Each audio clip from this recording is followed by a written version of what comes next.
À l'occasion de la célébration de la Journée internationale des femmes, le secrétariat général de FAWE a le plaisir de recevoir Madame Aïcha Ba Diallo, responsable de la chaire des femmes éducatrices FAWE. Madame Aïcha Ba Diallo, conseillère spéciale du directeur général division de l'éducation de l'UNESCO et ancienne ministre. Bonjour Madame Diallo. Bonjour. Comment allez-vous? Je vais bien. Ok, merci. Le thème autour duquel nous avons choisi célébrer cette journée est l'égalité des femmes. C'est le progrès pour tous et pour tous. Madame Diallo, vous avez joué un rôle primordial dans la création du FAWE en 1992. Alors, pensez-vous que depuis toutes ces nombreuses années, FAWE a pu apporter un changement radical dans le domaine éducationnel? Tout à fait. Je pense que FAWE a joué un rôle extrêmement important. Puis figurez-vous qu'en 1992, les statistiques, par exemple, dans nos pays, n'étaient pas désagrégées en filles et garçons.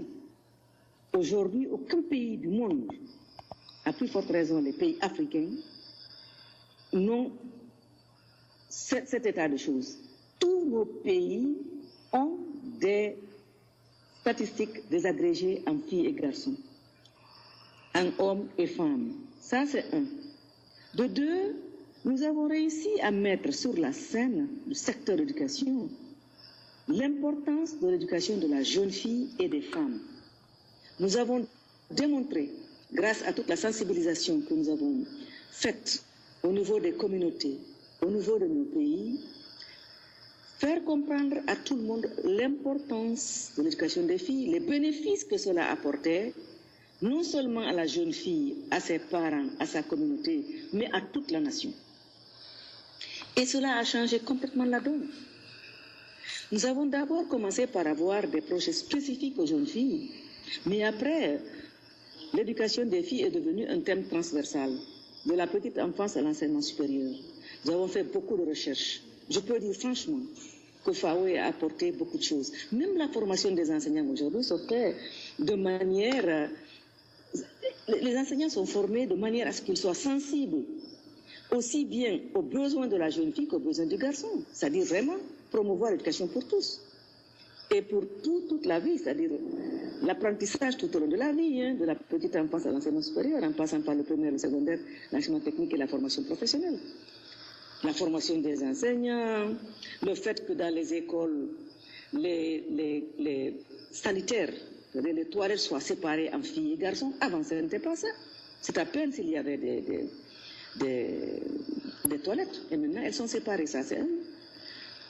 La violence au niveau des écoles, je ne dis pas que ça a complètement disparu, mais ça a énormément diminué. Je peux raconter tellement de choses que FAWE a apporté que nous pourrons passer toute la journée ici. Merci beaucoup. Alors, quels sont les succès que FAWE pourrait célébrer alors aujourd'hui à l'occasion de cette journée? Quand on dit FAWE, on voit tout de suite l'engagement des femmes éducatrices. Et c'est ça qui est important.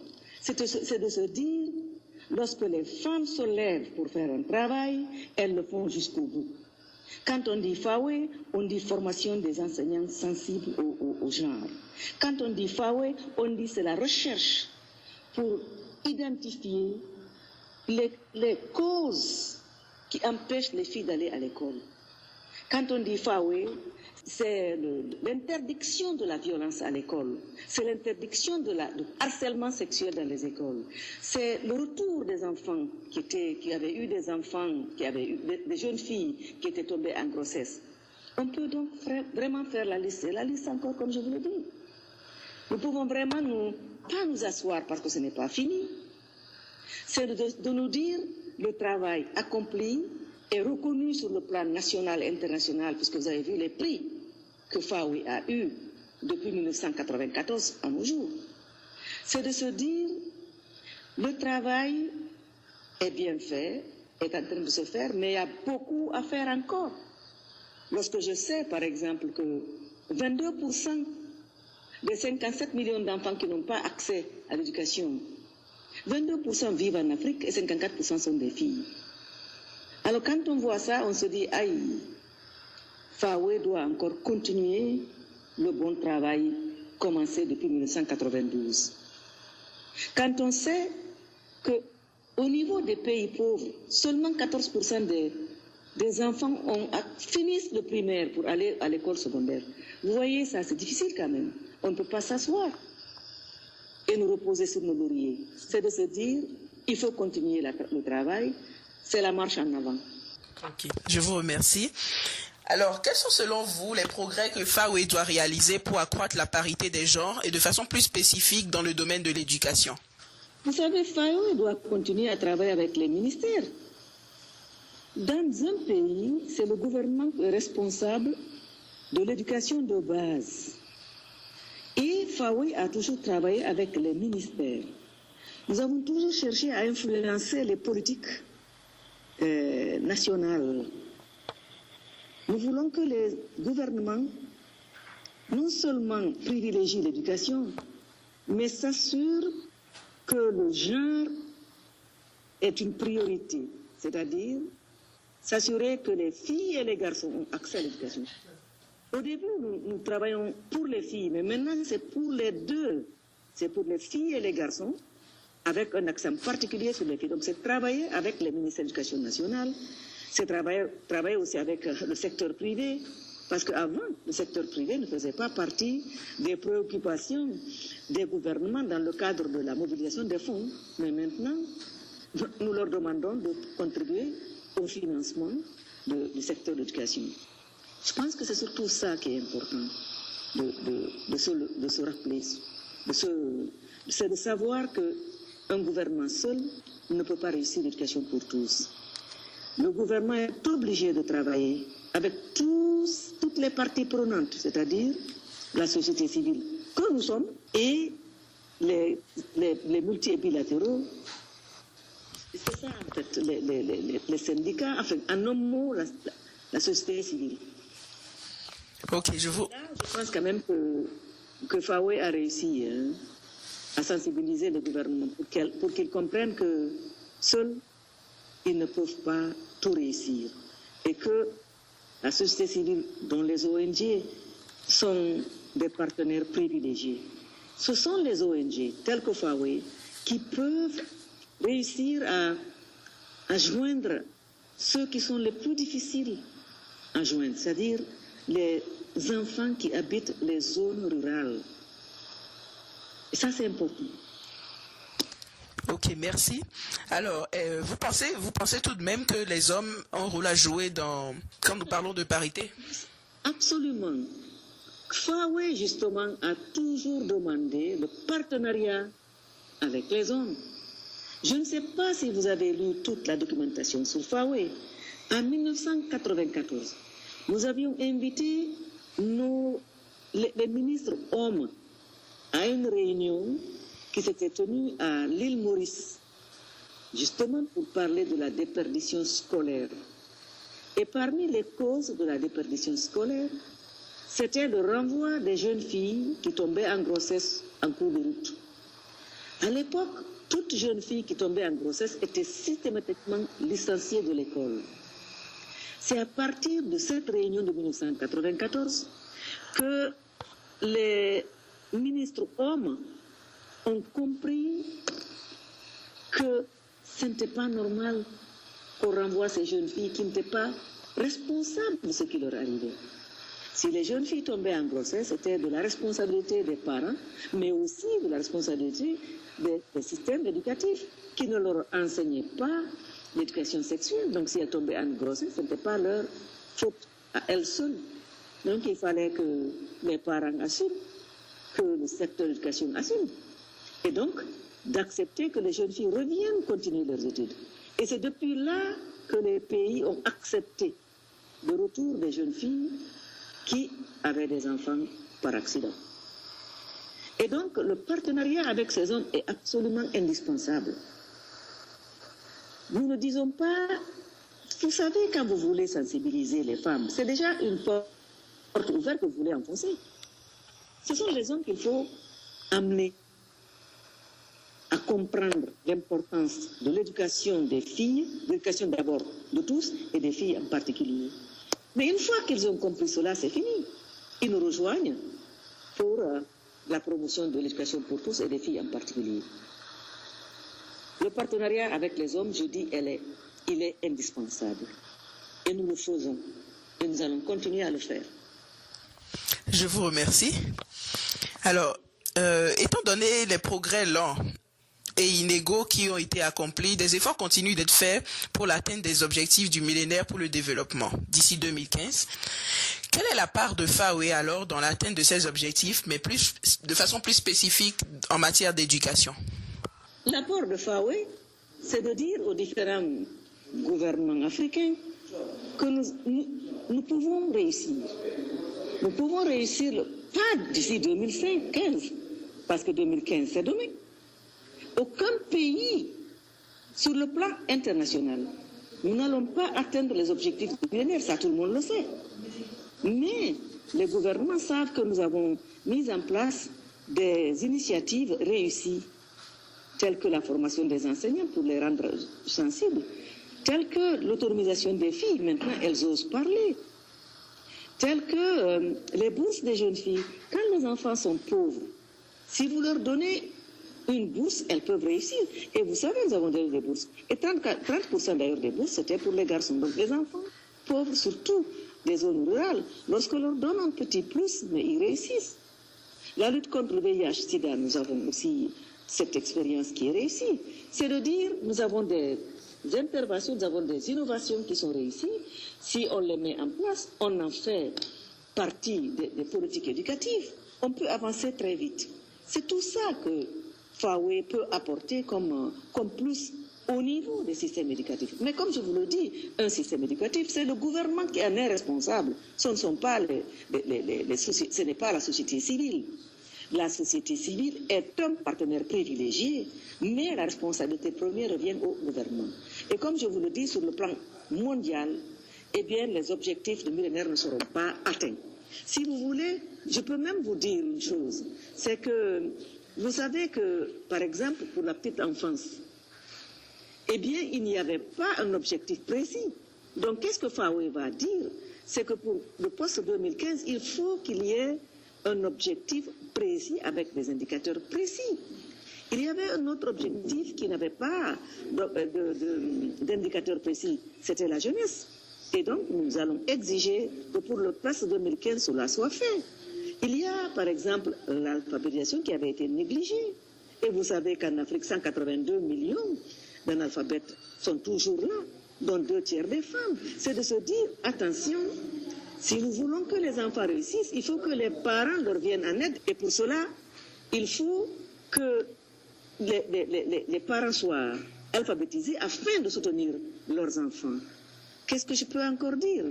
C'est l'égalité, vous savez, justement l'égalité et la parité. Vous savez qu'en 2015, au niveau du primaire, il n'y a que 70% des pays qui vont atteindre la parité au niveau du primaire. Quant à la parité au niveau du secondaire, il n'y a que 56% des pays. Et en Afrique, nous sommes très loin de tout cela. Mais il faut continuer à travailler. Donc c'est là.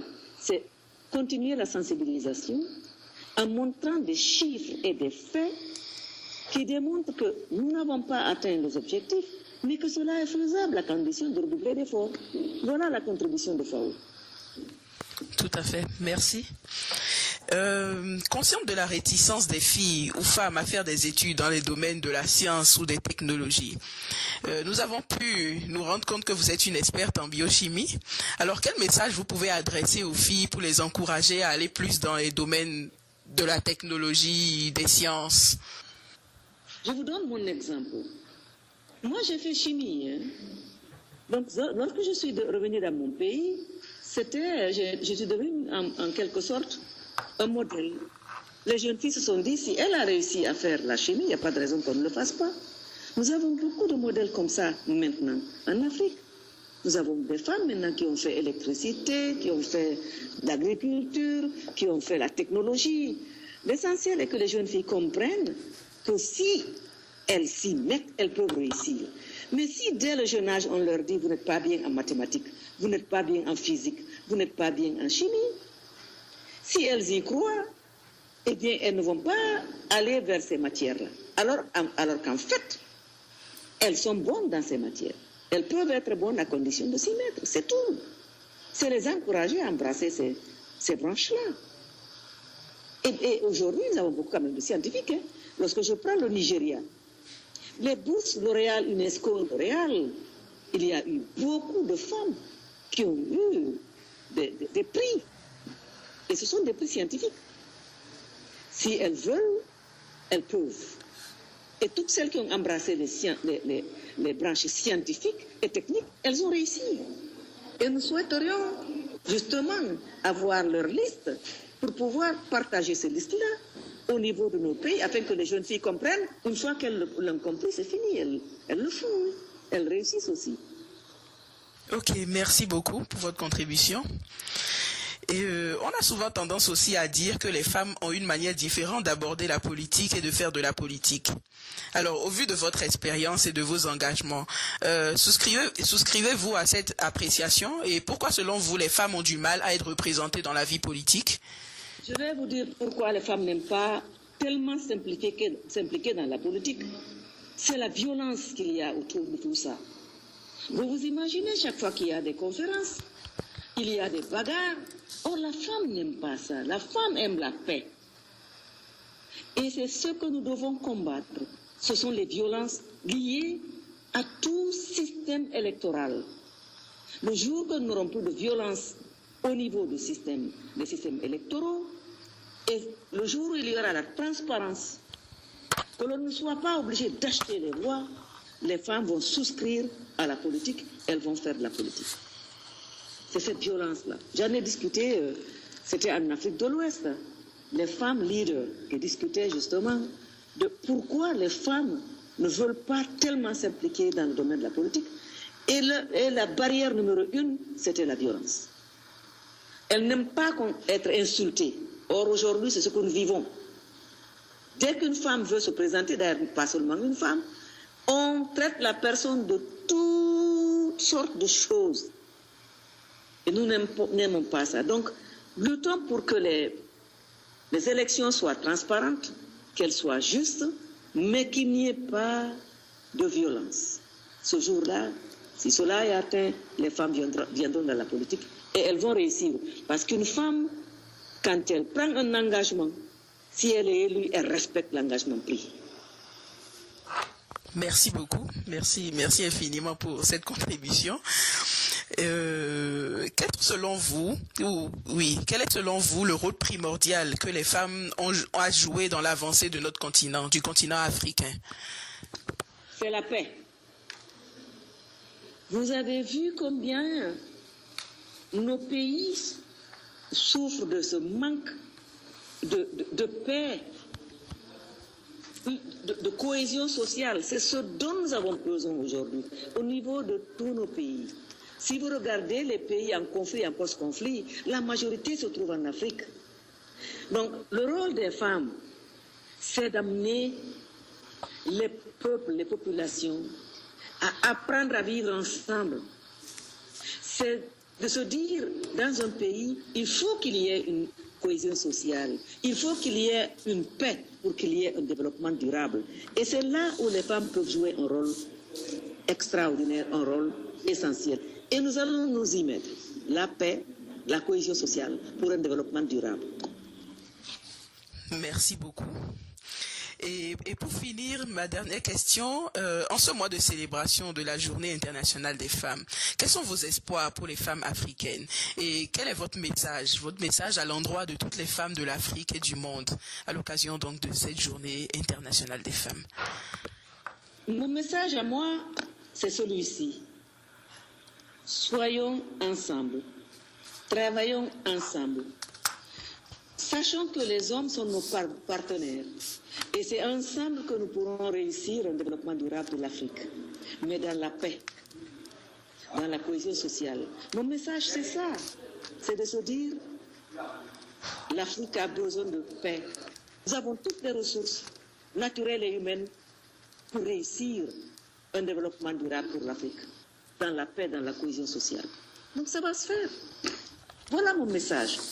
Paix, cohésion sociale, partenariat entre hommes et femmes, pour que cela soit. je vous remercie, mais merci infiniment pour votre contribution.